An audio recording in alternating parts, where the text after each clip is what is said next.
Sur RTL Réunion, On refait la réunion. Allez, c'est parti, le 02 62 2 3 4 5 6 7 RTL Réunion. Vous refaites la réunion jusqu'à 10h. Et sans plus attendre, on accueille Bruno, professionnel de santé. Son avis sur cette Covid-19, avis intéressant comme à chaque fois. Bruno, bonjour. Bonjour Bruno. Eh bien bonjour. Bruno Bourgeon. Oui, c'est lui-même. C'est Bonjour lui-même. Yannick, bonjour Que tout le monde Thibault, connaît. Bonjour à tous les auditeurs. Et puis donc je vais parler du débat qui aura lieu à midi. Ça va Oui. être très intéressant. Oui, et Bruno Bourgeon, juste en préambule, on le dit, vous êtes membre vous-même du collectif Covid Médecins 974. Ah bah alors si vous dévoilez tout, Auprès de Philippe de Chazourne. c'était du jeu. Mais je vous laisse développer votre Bon. argumentaire. Alors en fait, simplement, c'est que les chiffres du Covid à La Réunion sont plutôt rassurants. Ces derniers jours, tout est à la baisse. Même l'incidence est passée à 25. Donc on est dans des chiffres qui sont plutôt rassurants. Et je vous rappelle, de par les directives gouvernementales, qu'une zone de la France est en situation rouge, en situation d'urgence sanitaire, lorsque l'incidence dépasse 50 pour 100 000 habitants par jour, lorsque le taux de positivité des tests dépasse 7%, et lorsque le remplissage en réanimation dépasse 30%. Donc là, c'est la grande urgence. À La Réunion, il y a 16 lits de réa qui sont occupés sur 85, donc on est loin des 30%. Le taux de positivité des tests, même s'il est en ascension, il est à 4,5%. Et le taux d'incidence, comme je viens de le dire, il est très largement inférieur à 50. Donc pourquoi sommes-nous toujours en zone rouge ? Et alors je voudrais donner à M. Chies quelques éléments pour combattre mon ami Philippe de Chazourne. C'est qu'effectivement, le collectif des médecins contre la gestion du Covid à La Réunion indique bien que nous ne sommes plus dans une situation suffisamment grave pour imposer ces lois ou ces règlements liberticides, et que je pense qu'il faut commencer à lever le pied. Alors lever le pied, c'est lever le pied sur les masques. Par exemple, pourquoi porter le masque en extérieur ? C'est une absurdité. Rien n'a jamais été démontré sur le fait de porter le masque en extérieur puisse combattre la portée de la contagiosité du Covid. Bruno, juste Ouais. pour vous relancer un peu, alors ce que dénonce le collectif, c'est un climat anxiogène, et ça, Ouais, vous tout venez à de fait. le décrire. Ouais. Et justement, le collectif estime aussi que le port du masque doit être assoupli en extérieur. Et ben voilà, c'est ce que je viens Voilà, de c'est dire aussi. exactement ce que vous nous Ouais. dites, mais en extérieur, dans toutes les situations, pour tous les publics, est-ce que malgré tout, il ne s'avère pas nécessaire pour certaines personnes encore aujourd'hui ? Très intéressant ça. En fait, quand on regarde ce qui se passe au niveau mondial et même d'une manière générale, comment dire, ce qui est gênant dans l'utilisation du masque, c'est toutes les réunions effectivement festives, donc les concerts, les cabarets, etc.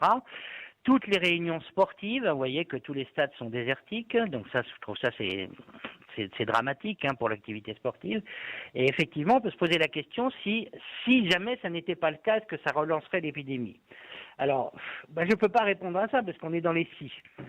Mais comme je pense que l'épidémie est en queue, est en train de se finir, d'une part, je pense qu'on peut prendre raisonnablement des risques, c'est-à-dire des réunions de 5000 personnes maximum, en métropole, peut-être un peu moins à La Réunion pour les activités sportives, et puis effectivement limiter les réunions festives, les mariages, etc.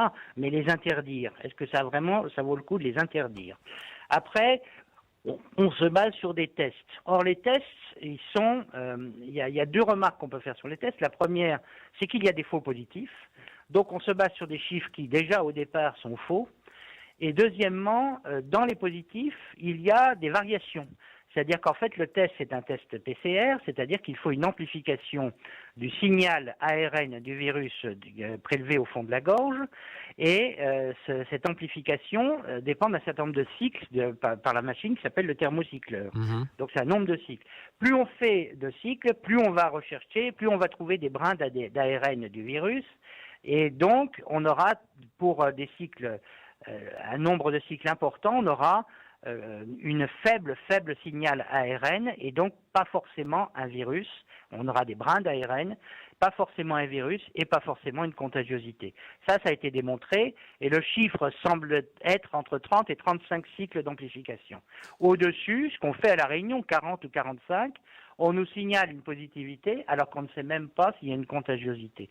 Et d'ailleurs, si on regarde le R0, qui est un autre facteur de l'urgence sanitaire, le R0, c'est la contagiosité d'un individu.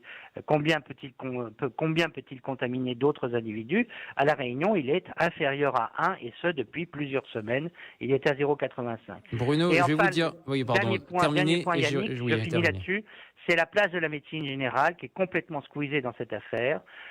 On pourrait autoriser les médecins généralistes à prescrire de la chloroquine, de l'hydroxychloroquine. Je m'en fiche que ça soit efficace ou pas, mais on peut autoriser de l'azithromycine, des corticoïdes, des anticoagulants. Ça, c'est des choses que l'on fait en médecine générale, qui peuvent très bien être faites pour des cas de Covid, pas forcément très graves. Et la deuxième chose pour le médecin généraliste, c'est autoriser celui-ci à demander au laboratoire le nombre de cycles d'amplification que le laboratoire a utilisé pour rendre un résultat positif. Bruno, j'ai envie quand même de vous croire. On a tous envie de, quelque part, d'aller dans ce sens-là, d'être positif, de se dire que, entre guillemets, la situation n'est pas si grave. Mais pourquoi, en fait, les autorités nous sortent un discours pourquoi vous en sortez un autre? Peut-être qu'on a tendance à s'y perdre et des fois, justement... En tout cas, moi, je vous donne des chiffres utilisés par Santé publique France. C'est les mêmes que ceux qu'ils utilisent. Alors, ne me demandez pas de faire du complotisme et de savoir pourquoi ils font ça. À La Réunion, il y a 5000 morts par an, donc c'est-à-dire 400 morts par mois. Or, le Covid a tué à La Réunion en 7 mois 16 personnes. Donc voilà la différence. Pourquoi on s'occupe du Covid alors qu'il y a d'autres maladies dont on pourrait s'occuper, qui d'ailleurs sont négligées parce que les gens ont peur, ne veulent pas aller à l'hôpital, etc. Et ça, est-ce que ce n'est pas la nouveauté justement de la maladie, le fait qu'on ne sait pas trop, le fait qu'elle peut encore évoluer? Est-ce que ce n'est pas plutôt sur les suppositions pour le moment que l'on s'inquiète? Ce ne sont que des suppositions. On s'inquiète sur des suppositions. Le Covid tue moins que la grippe à l'île de la Réunion. Ça aussi, il faut le savoir. J'ai lu à droite à gauche... On nous promet un vaccin, et on promet un vaccin, et on ne sait même pas comment il va être fait, dans quelles conditions on va l'appliquer. Et justement, ce vaccin, Bruno, est-ce que vous y croyez, et est-ce que vous seriez prêt à conseiller le vaccin?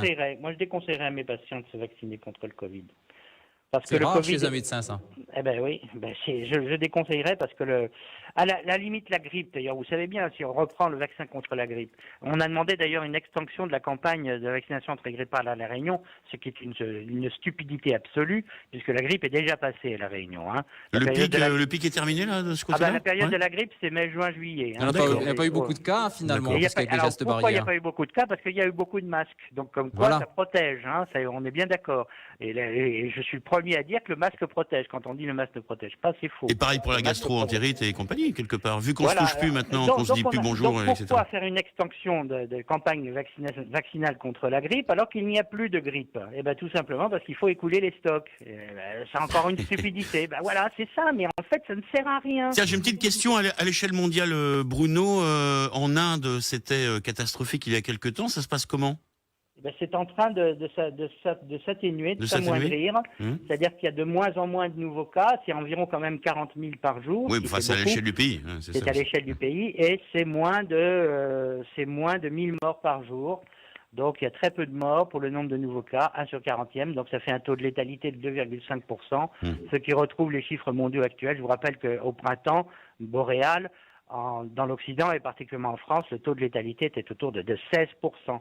C'est-à-dire pour chaque 6 nouveaux cas, il y avait un mort. Oui, c'est ça. Là, c'est complètement atténué maintenant. Ça a disparu. Il n'y a plus de morts, pratiquement. Il n'y a plus de morts, y compris dans le monde entier. Optimiste, Bruno, pour l'avenir? Moi, je suis très optimiste. Ouais. D'ailleurs, j'ai dit au mois de mai, j'ai écrit dans les blogs, vous retrouverez sûrement ma signature. J'avais dit que l'épidémie se terminerait fin septembre. Je ne suis pas très loin.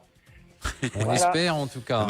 Souhaitons que ce soit le cas, effectivement, cela va de soi. Merci beaucoup Bruno. Merci Bruno docteur. Bourgeon, effectivement spécialiste. Au revoir. Et l'occasion de rappeler ce rendez-vous. Oui. Ce midi, le docteur François Chiez face au docteur Philippe de Chazourne. Les deux sont médecins. Ils ne sont pas d'accord sur la gestion de la crise ce sera intéressant Covid. d'avoir leur avis. Oui, alors d'un côté, François Chiez, que l'on connaît tous, le directeur de la veille et de la sécurité sanitaire à l'ARS, qui représente le discours officiel. Et de l'autre, Philippe de Chazourne du collectif Covid Médecins 974, dont fait partie Bruno Bourgeon, et qui dénonce un climat anxiogène et qui estime que le port du masque doit être assoupli en extérieur. Alors ce collectif, visiblement, a une autre lecture de la situation. On en débattra ensemble dès midi et quart. Vous-même, vous pourrez nous appeler au 02 62 234 567. Mais vous l'aurez compris, le débat est d'ores et déjà ouvert et vous pouvez y participer, nous apporter des idées de questions déjà pour tout à l'heure. Alors on précise quand même, ce collectif n'est pas contre le port du masque, mais un assouplissement, c'est deux choses différentes. Un assouplissement. Ils sont toujours pour les gestes barrières, surtout, toujours pour... Oui, non, Ils mais... demandent à ce que l'on soit peut-être plus rassurant dans les propos. Et vous avez entendu les Oui, c'est ce chiffres qu'il dénonce, donnés hein. par Bruno Bourgeon il y a quelques instants. Peut-être aussi d'être moins anxiogène. C'est le message, le 02 62 234 567. Merci Bruno, bonne journée à vous.